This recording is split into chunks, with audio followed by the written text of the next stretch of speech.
कोल्हापूर जिल्ह्यातल्या पुलाची शिरोली गावातील शहीद सनदी यांच्या प्रकरणात 2022 मधील आणखी एक अत्याचार प्रकरण उघडकीस आलंय।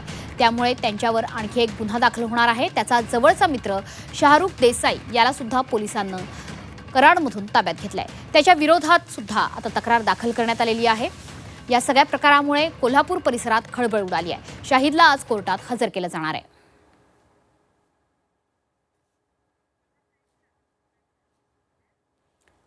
तर प्रताप नाईक बोलतायत, थेट जाऊयात। सध्या आपल्यासोबत आपले प्रतिनिधी प्रताप नाईक जोडले गेलेले आहेत। कोल्हापुरात 15 तरुणींचं लैंगिक शोषण झालेलं आहे। या संदर्भात नेमके काय अपडेट आहेत?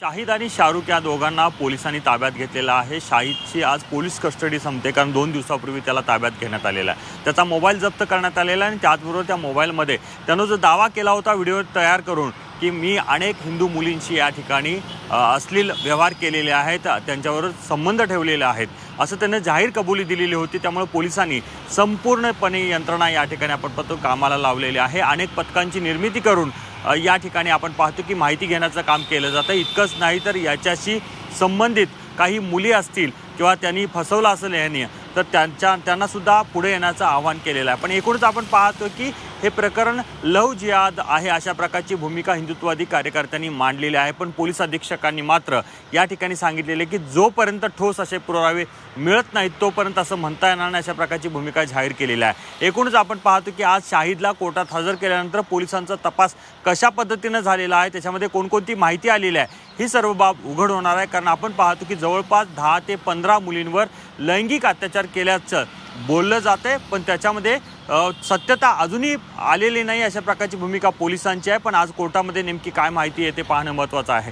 दुसरा जो शाहरुख म्हणून जो व्यक्ती आहे त्याला सुद्धा पोलिसांनी ताब्यात घेतलेला आहे। त्यांनी देखील 2 महिलांच्यावर अत्याचार केल्याचं समोर आलेलं आहे। त्यातील एक महिला तक्रार देण्यासाठी पोलिसांकडे आली अशा प्रकारची माहिती कालच मिळाली होती। त्या संदर्भात माहिती गोळा करून त्यानंतर पुरावे गोळा करून तक्रार दाखल केली जाईल अशा प्रकारची माहिती समोर येते। पण एकूणच आपण पाहतो की कोल्हापूर जिल्ह्यात या घटनेमुळे मोठ्या प्रमाणात खळबळ उडालेली आहे आणि हा जो शाहिद आहे एक मोठ्या कॉलेजमध्ये शिकवत होता, त्यामुळे ते कॉलेज प्रशासनाने देखील शाहिदला त्या ठिकाणाहून काढून टाकलेला आहे। पण एकूणच आपण पाहतो की कॉलेजमधल्या काही मुलींना फूस लावण्याचा प्रयत्न त्यानं केलाय का याची देखील माहिती पोलीस घेत आहेत। धन्यवाद प्रताप, दिलेल्या या सविस्तर माहितीबद्दल।